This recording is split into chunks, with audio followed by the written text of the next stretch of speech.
between crosses and daggers, the martyrdom of true seers.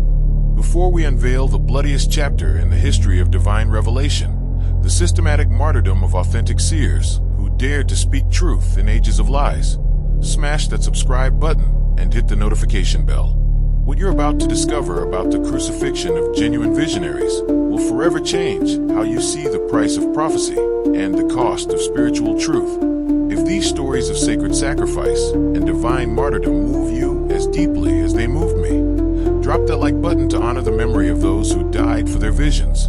The sacred sacrifice, when heaven demands blood. Throughout history, there has existed a terrible pattern that reveals the true nature of authentic spiritual vision. Those blessed with genuine prophetic sight consistently face martyrdom at the hands of the very institutions that claim to serve God. This isn't coincidence or persecution of the innocent. This is the cosmic law that authentic seers must sacrifice their earthly lives to birth spiritual truth into a world that murders its messengers. The title, Between Crosses and Daggers, captures the dual nature of this martyrdom. The religious crosses that promise salvation, while concealing the daggers that execute those who receive genuine divine revelation. Every authentic seer throughout history has faced this choice: betray their visions to preserve their lives, or embrace martyrdom to preserve divine truth. Those who chose truth chose death, but their sacrifice became the foundation upon which spiritual evolution was built. This martyrdom isn't random violence or simple persecution. It's ritualistic sacrifice that seems to be required by cosmic forces for authentic spiritual revelation to enter human consciousness. The pattern is so consistent across cultures and centuries that it suggests martyrdom isn't just the consequence of prophecy. It might be the very mechanism through which prophetic truth gains the power to transform human consciousness. The blood of martyred seers doesn't cry out for vengeance. It cries out for understanding. Each execution, crucifixion, burning, and assassination represents not just human cruelty, but participation in a cosmic drama where spiritual truth can only be born through the death of those who carry it. The martyrs didn't die as victims. They died as cosmic midwives, birthing divine revelation through their willing sacrifice. The template of divine martyrdom, the crucifixion pattern. The crucifixion of Jesus Christ established the archetypal pattern that would be repeated by authentic seers throughout subsequent history. But the crucifixion wasn't unique. It was the most visible example of a cosmic law that demands blood payment for divine revelation. Every authentic seer who followed would walk the same path from vision to martyrdom, their death serving as both punishment for speaking truth and payment for humanity's spiritual advancement. The Gospel accounts reveal details about Christ's martyrdom that established the template for all subsequent seer deaths. The progression is always the same. Divine calling leads to prophetic ministry. Prophetic ministry gathers devoted followers. Growing influence threatens established authority. Religious and political powers collaborate in elimination. Martyrdom transforms the seer from mortal teacher into eternal symbol. But the crucifixion pattern extends beyond Christian tradition. Buddhist texts describe how Buddha's enlightenment immediately marked him for elimination by forces that understood the threat posed by authentic spiritual awakening. Hindu scriptures tell of avatars who incarnated knowing they would face martyrdom as the price for bringing divine consciousness to human awareness. Islamic traditions speak of prophets who accepted death as the inevitable consequence of carrying Allah's message to corrupt civilizations. The consistency across religious traditions suggests that martyrdom isn't accidental persecution, but necessary sacrifice. Divine revelation apparently cannot enter human consciousness without the death of its carriers, as if the intensity of authentic spiritual truth requires the destruction of its vessel to prevent it from being contained or corrupted by human limitations. Archaeological evidence supports this pattern. Excavations at sacred sites throughout the world consistently uncover burial remains of individuals who show signs of ritualistic execution combined with veneration after death. These weren't random murders. They were sacred sacrifices that communities understood as necessary for maintaining connection with divine forces. Medieval mystical martyrs, the saints who died for their visions.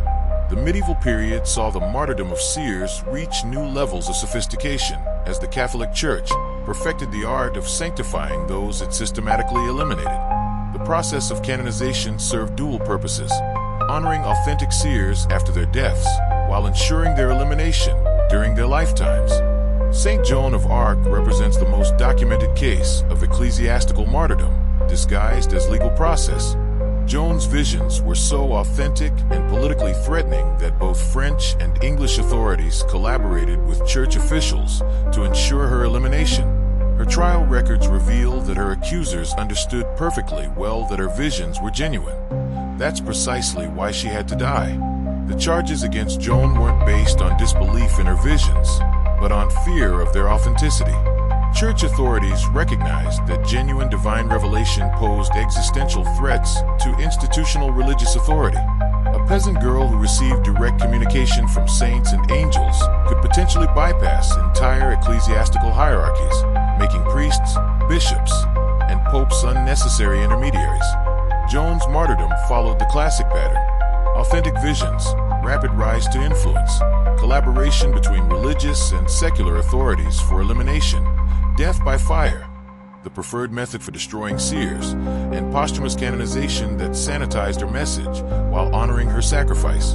Her rehabilitation occurred only after ensuring that future seers would understand the price of authentic revelation.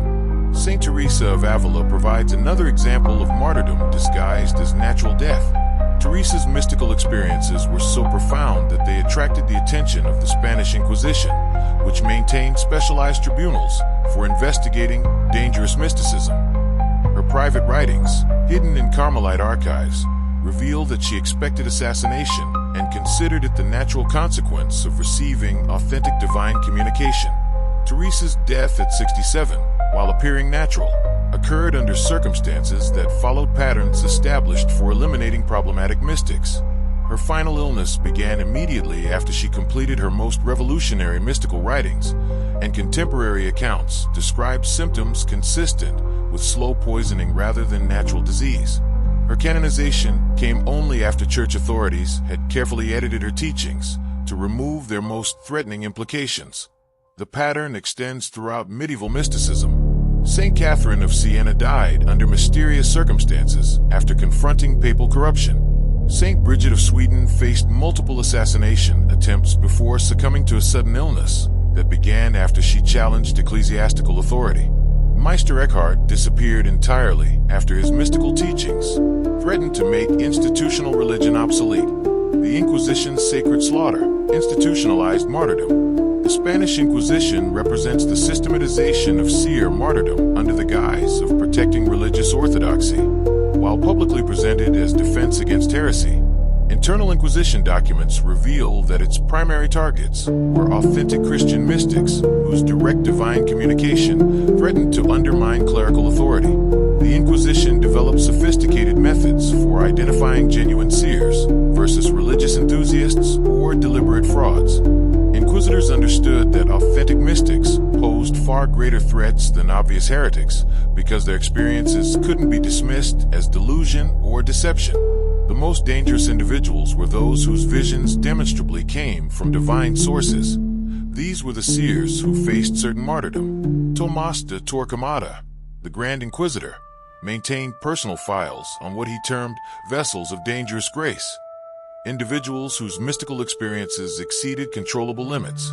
These files, discovered in Spanish archives, reveal systematic elimination programs targeting seers whose visions included prophecies about church corruption, predictions of institutional collapse, or revelations of spiritual truths that contradicted official doctrine. The Inquisition's preferred method of execution, burning at the stake, wasn't chosen for psychological terror, but for its symbolic significance. Fire was understood as the divine element that would release the seer spirit while destroying their physical capacity to continue receiving visions. The public nature of these executions served to warn other potential seers about the consequences of authentic revelation. The most chilling aspect of Inquisition martyrdom was its ritualistic precision. Condemned seers were forced to wear sanbenitos, special garments that identified them as religious criminals. But these garments also contained symbolic elements that marked them as sacrificial offerings. The execution ceremonies followed liturgical patterns that transformed murder into religious ritual, with the burning seers serving as unwilling priests in cosmic sacrifices they themselves had been chosen to fulfill. Records from the Tribunal of the Holy Office reveal that Inquisition authorities understood they were killing authentic mystics rather than heretics. Private correspondence between inquisitors discusses the necessary elimination of vessels too pure for earthly containment, and refers to executions as completing the divine work begun by the visions themselves. Protestant purges, Reformation martyrdom. The Protestant Reformation didn't end the martyrdom of seers. It distributed the practice across multiple denominations while maintaining the essential pattern of eliminating those who received direct divine communication that threatened established religious authority. Martin Luther himself, despite challenging papal power, proved equally ruthless in eliminating seers whose visions contradicted his theological positions. The Anabaptist martyrs weren't killed for their baptismal practices. They were eliminated because their prophetic leaders received revelations that portrayed both Catholic and Protestant authorities as corrupt obstacles to authentic spiritual reformation. Thomas Munzer represents the archetypal Protestant seer martyr. His prophetic visions accurately predicted the violent suppression of peasant uprisings and the eventual corruption that would infect Protestant churches. His execution wasn't due to his political activities, but because his prophecies exposed the essentially political nature of Protestant Reformation, revealing it as institutional reorganization rather than spiritual transformation. The Radical Reformation produced dozens of seer martyrs whose deaths followed the established pattern. Authentic visions, gathering of followers, prophetic warnings about institutional corruption, collaboration between secular and religious authorities for elimination, martyrdom through public execution, and posthumous recognition that sanitized their messages while honoring their sacrifice.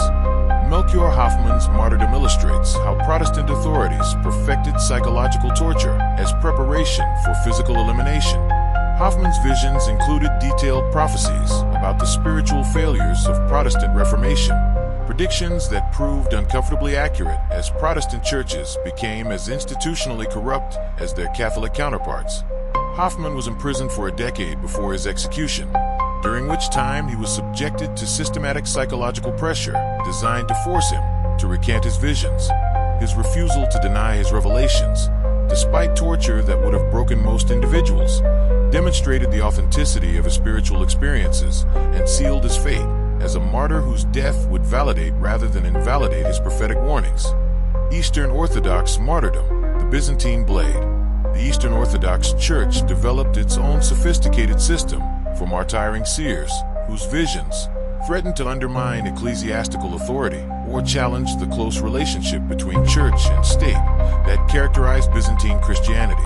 The most documented cases come from the Hesychast controversy, where mystical practitioners who achieved direct divine union faced systematic persecution by church authorities who viewed such experiences as threats to priestly mediation.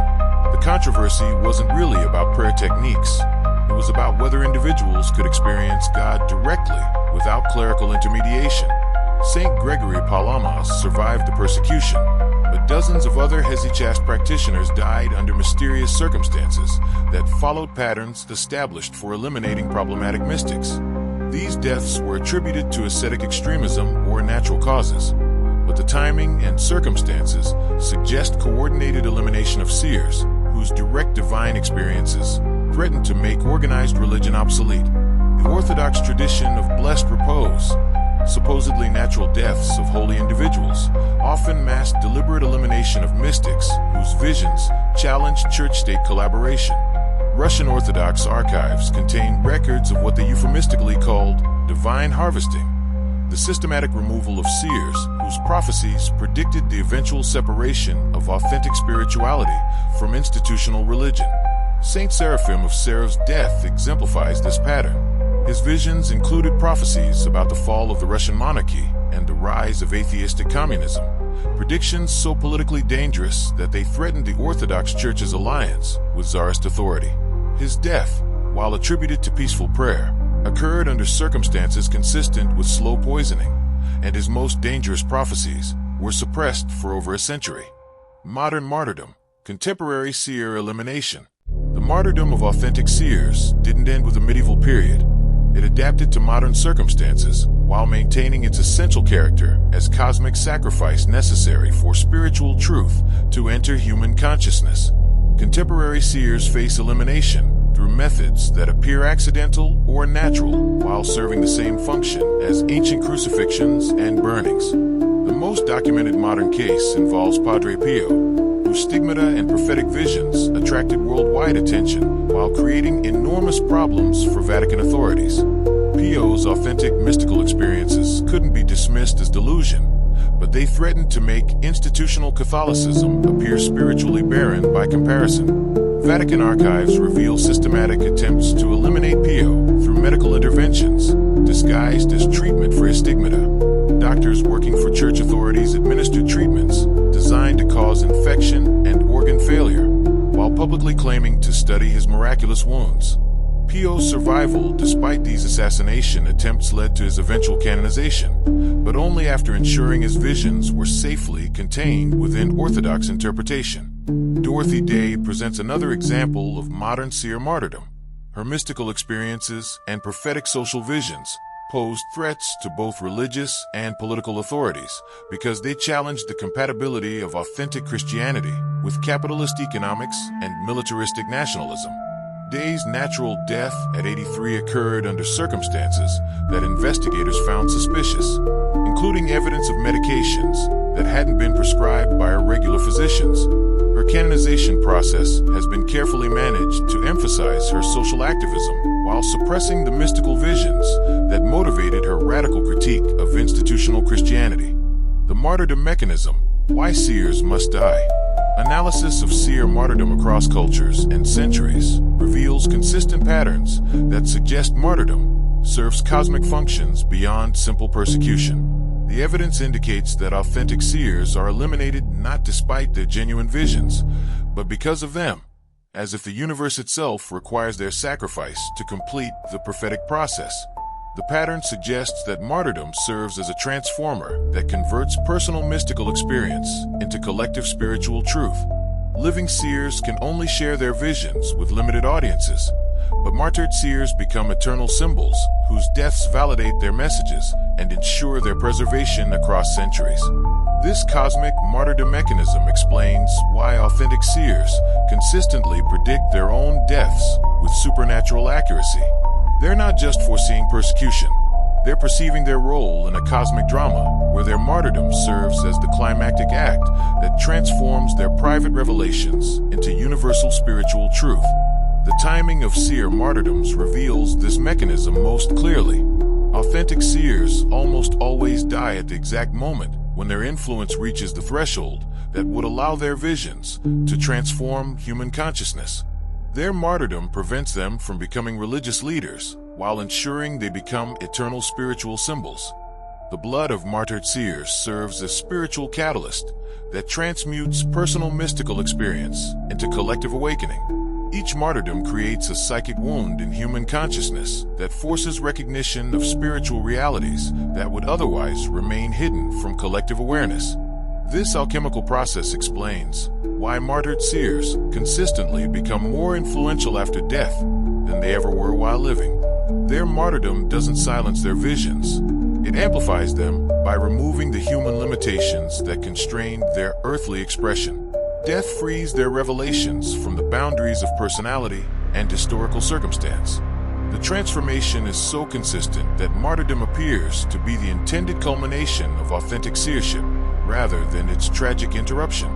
Genuine seers seem to incarnate knowing they will face martyrdom, accepting it as the necessary price for bringing divine revelation into human consciousness. Modern research into consciousness and death suggests scientific explanations for this martyrdom mechanism. If consciousness survives bodily death and maintains connection to living awareness, then martyred seers might continue influencing human spiritual development from post-mortem states of existence. The continuing pattern, modern seers under threat. The pattern of seer martyrdom continues in contemporary times, though modern elimination methods are more subtle than medieval burnings. Current authentic seers face systematic assassination through methods designed to appear accidental, medical, or self-inflicted while serving the same function as ancient crucifixions.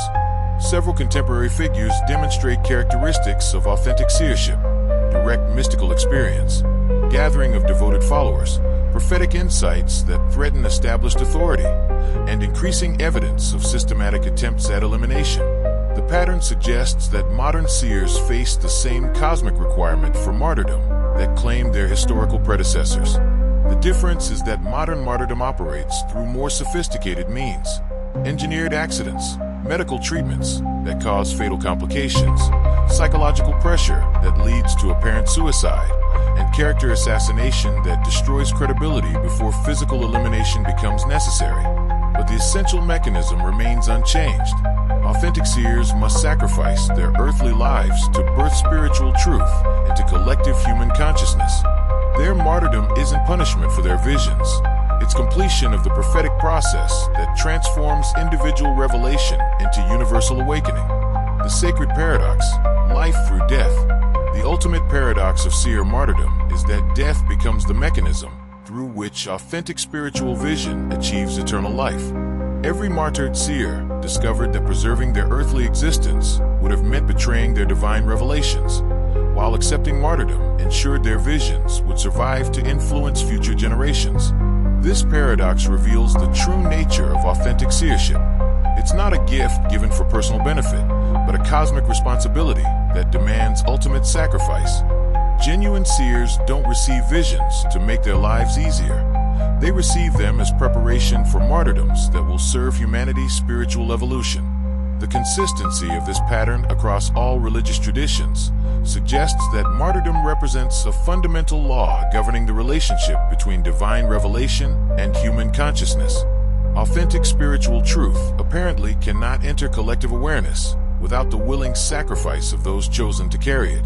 Understanding this law transforms our perception of martyred seers from victims to heroes, from casualties of persecution to participants in cosmic drama, where their deaths serve purposes far greater than their individual lives. They died not because the world rejected their visions, but because the universe required their sacrifice to ensure those visions would transform human consciousness forever. Between crosses and daggers lies the path that every authentic seer must walk, the narrow road that leads from divine vision to sacred martyrdom. These blessed souls didn't die as victims of human cruelty, but as cosmic midwives who birthed spiritual truth through their willing sacrifice.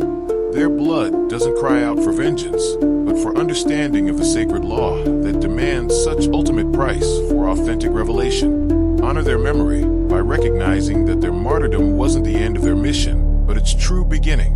Hit that subscribe button, smash that like button, and share this video to ensure their sacrifice continues to awaken souls to the divine truth they died to preserve.